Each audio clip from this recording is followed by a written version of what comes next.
The average American owes $7,000 on their credit card and won't be able to pay it off anytime soon. This is just 1 out of 5 shocking credit card stats that Americans are dealing with right now. And here's what you need to know so that you don't become a part of the statistics. Let's start with one of the most concerning trends, and that is your credit card balances are at an all-time high. Like I said, Americans are in over $1.23 trillion of credit card debt, and the average credit card balance in 2025 was $7,320. This chart is insane. The credit card balances have doubled in the last 10 years. It literally looks like one of those skiing long jumps that they have in the Olympics. So while more and more people are paying off their balances, this stat here tells us that those who don't pay off their bills in full are carrying more and more of a balance every year. Now, can we say that all of this is COVID related? Well, it's hard to say because this trend actually started before 2020, but I wouldn't be surprised if the current economy was a contributing factor. Another thing that surprised me here is that the debt isn't just coming from low-income earners. When we break it down by income bracket, nearly 40% of people earning 6 figures or more carried a balance on their credit cards. And this tells me that the credit card problem doesn't discriminate based on how much money you're making, and it's a big reason why so many Americans are living paycheck to paycheck. Now, there are some key takeaways to help you avoid being someone who does carry a balance. First things first is that you need to know the dates that your billing cycle ends. That way you're more likely to pay off everything on time. And if you could push any big purchases back by just a day or two until after your cycle closes, you'll have an extra month to pay things off. Another takeaway here is to make sure that you know your monthly cash flow so that you stop guessing when you're spending more money than you actually have. And the third thing here is that if you are someone who is carrying a balance, then I would work on finding a repayment plan to get rid of that debt as soon as possible. We cover the most popular options in this video right here, and I'll also leave a link down in the description. With credit card debt at an all-time high, stat number 2 shouldn't really be a surprise, but it should be a big concern, and that is that 46% of credit card balances are not paid in full, which is also known as carrying a balance. Carrying a balance means that you are not paying your credit card bill in full. Whatever you don't pay by the due date rolls over to that next billing cycle, and that leftover amount is the balance that you're carrying. Now, you really want to avoid carrying a balance because that is when you have to start paying interest on your debt, and that gets very expensive very quickly. But I'll talk more about this in stat number 4. I also want to mention that a lot of people overspend on their credit cards because of a financial emergency, and it makes sense. You got to do what you got to do. But in some cases, people turn to payday loans or cash advance apps. And the problem here is that these are financial traps that people turn to when they can't get approved for a loan. There are loan providers like CreditNinja who will work with people who don't have the best credit, and I will also leave a link down in the description so that you can learn more. But not paying off your credit card in full not only lowers your credit score, but it's also a big financial no-no and usually a sign that you're struggling financially. If you have the money to pay it off, you probably would, right? So the fact that nearly half of all credit card holders are either struggling or making this major mistake is genuinely alarming. I mean, I keep hearing that more and more people are relying on credit cards. So you would think that the number of people carrying a balance would be at an all-time high. But shockingly, this number has been shrinking for the last 10 years. In 2015, 57% of people carried a balance, and it's been trending downwards ever since. Now, maybe we're all becoming a little bit more financially educated, or the rising interest rates forced us to become more aware of our credit card debt, but this is a good trend. Now, a lot of the takeaways from the last section apply here as well, but I should also add that you need to be paying more than your minimum payments on your credit card. Depending on how much debt you actually have, minimum payments might only cover just the interest that you owe. But now, number 3 here is, did you know that 15% of adults used buy now, pay later, while 24% of people who used it didn't make their payments on time? I'm sure that most of you have probably seen by now a buy now, pay later option, but just in case you didn't know how it works, buy now, pay later lets you buy an expensive item now in installments so that you don't have to make a big payment all at once. And just recently, it was announced that buy now, pay later now impacts your credit score. So if you miss a payment, not only will you have to pay penalties, but your credit score will also go down. Now, a majority of buy now, pay later users do pay back their items in full and on time, but it's clearly creating a growing problem because it isn't only being used for big purchases. If we look at the latest data, we can see that 63% went to online shopping, 54% for electronics,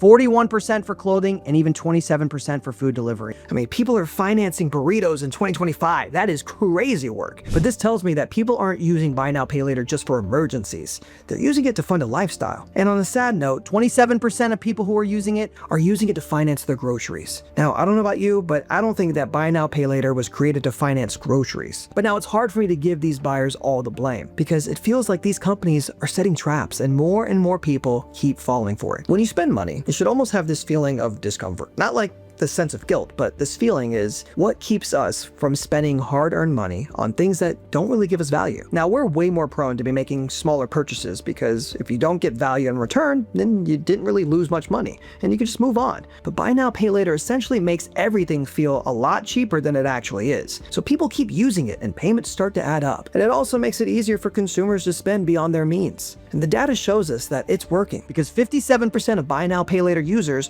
rely on it to buy items that they otherwise couldn't afford. The world of buy now, pay later systems really has a dark side, and we covered it in this video. So check it out after this and subscribe so that you don't miss our next video about warning signs that the average American is getting poorer. Some key takeaways are that you should really only use buy now, pay later for big purchases. If you can't afford to buy a $20 meal without buy now, pay later, then you shouldn't be using buy now, pay later in the first place. And the harsh truth is, if you're in that bad of a financial situation, buy now, pay later is only going to be a band-aid solution, not a cure. Another key takeaway here is that you shouldn't really use buy now, pay later more than once at a time. Buy now, pay later should really only be used for more expensive purchases, and you probably aren't making many big purchases at once, right? And the third takeaway here is that if you don't have the cash to pay for it all at once, then you really shouldn't be buying it unless it's something that is absolutely necessary. In 2025, only 3% of credit card users were 30 days past due on their credit card payment. Now, there is a big difference between carrying a balance and being in delinquency. If you owe $1,000 and your minimum payment is $25, and you pay that $25 by your due date, you're carrying a balance, but you're not delinquent. But now, if you missed your payment date, or you couldn't cover the minimum, then you would be in delinquency. Since 2004, the number of delinquencies has fallen pretty significantly, and this might have been the biggest surprise of all the statistics for me. I feel like we always hear about there being some record credit card debt, so it kind of paints this picture that everyone in America is just putting everything on their credit card just to try to deal with the rising costs. But the fact that fewer people are actually carrying balances, and there are even fewer delinquencies now compared to 10 years ago, really makes me think. Now, the fifth most shocking stat is that the new credit card interest rates are currently at an all-time high of 24.04%. Now, APRs can vary around 20 to 28% depending on your credit score, but no matter how you look at it, it is much worse than 10 years ago. Because you see, 10 years ago, credit card interest rates were just over 12%. So we've seen this rate double in such a short period of time. And before that, interest rates hovered around 10% for a very long time, suggesting that in the last 10 years, we have seen an abnormal increase in interest rates. There are also some scenarios where if you only make minimum payments, that payment only goes towards the interest and doesn't touch the principal at all, meaning you're not making any progress or paying the card off. Now, if you're like me, you're probably curious as to why the rates have gone up so much for credit cards. Some say that it's the Federal Reserve raising interest rates, others say that it's because of the increased competition, but I found this little excerpt from the Consumer Protection and Financial Board incredibly interesting. Now, it might be a little confusing at first, but I'll simplify it at the end. Higher APR margin drove about half of the increase in credit card rates over the last decade. In 2023, excess APR margin may have cost the average cardholder over $250. Major credit card companies earned an estimated $25 billion in additional interest revenue by raising APR margin. Increases to the average APR margin, despite lower charge-off rates and a relatively stable share of subprime borrowers, have fueled insurers' profitability for the past decade. Higher APR margins have allowed credit card companies to generate returns that are significantly higher than other bank activities. Now, this article mentioned APR margin, which makes up a fraction of the total credit card interest rate. But now, if we look at the chart in 2023, the total credit card debt was 22.8%. 8.5% of that came from the prime rate, and this is the rate set by the Federal Reserve. Then we have to look at the green box, which is the APR margin, and this is set by the credit card companies. This is the rate that they set to make their money, because they do have to make money at the end of the day. The question is, by how much? Since 2015, you can see that the prime rate has gone up by over 5%, and the APR margin went up by just under 4%. So even though fewer people are delinquent on their bills, suggesting that they would be less of a risk for these credit card companies, they're increasing their APR margins and making record profits. Now, I don't bring this up just to bash the credit card companies, but it is important that you're aware of rising interest rates and the fact that they could continue to rise. To show you how much of an impact the interest rate change has had, let's look at an example. Let's say Sam has $5,000 in credit card debt in 2015 and $5,000 in credit card debt in 2025. In both scenarios, Sam pays $200 a month. But now in 2015, it would take 29 months to pay off, plus $782 in interest. In 2025, it would take 36 months to pay off and $2,000 in interest. And both of these situations are assuming this person stopped using the credit card and isn't putting more charges on it. My first key takeaway here is to know your interest rate before you apply for a new card, or you look up your current interest rate. Some cards have special rate offers at sign up and could get even more expensive after your first year, so it's something to be aware of. Another key takeaway is that interest rates don't really matter if you pay in full every time. Sometimes Amex will send me 6-month promos where the interest rate drops closer to about 10%, and I'm like, okay, because it doesn't really apply to me because I pay in full. So my interest rate is really zero. And lastly, really work on improving your credit score. If you're going to have a credit card, you might as well have the best interest rate possible. And if you want to learn how, then check out this playlist filled with tips on boosting your credit score. Okay, so I'm curious which stat you found the most surprising. So be sure to let me know in the comments down below and give this video a like if you found it really helpful. But thank you all so much for watching, and I will see you next time.